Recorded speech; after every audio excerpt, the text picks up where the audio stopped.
Dans un ballon gonflé, le gaz appuie partout sur les parois, et la force exercée en un point est toujours compensée par celle qui s'exerce au point opposé.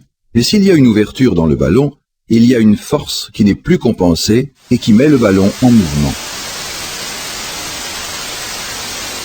Par ailleurs, l'enveloppe du ballon appuie partout sur le gaz qu'elle contient. Lorsque cette enveloppe est complètement fermée, les forces sont compensées dans toutes les directions. Mais lorsqu'il y a un trou, une des forces n'est plus compensée. Elle met le gaz en mouvement dans le sens opposé à celui du ballon. L'enveloppe du ballon et le gaz qu'elle contient vont donc se séparer et s'éloigner l'un de l'autre. De même, dans le moteur fusée, l'explosion libère des gaz sous pression, qui appuient partout, sauf sur le trou.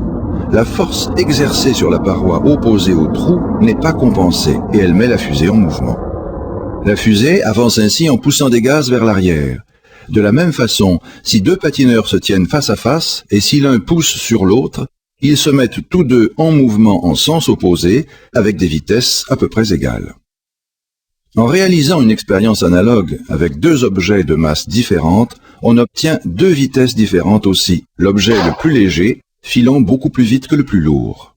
C'est ainsi qu'on accélère une fusée, le départ vers l'arrière d'une petite quantité de gaz à grande vitesse, se traduisant par une légère augmentation de la vitesse de la fusée.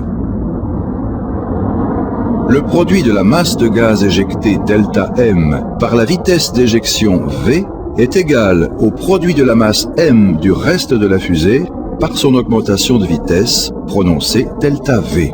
Pour que cette augmentation soit maximum, il est donc souhaitable d'augmenter V. On y parvient en augmentant la température. Il est également utile de diminuer autant que possible la masse à accélérer.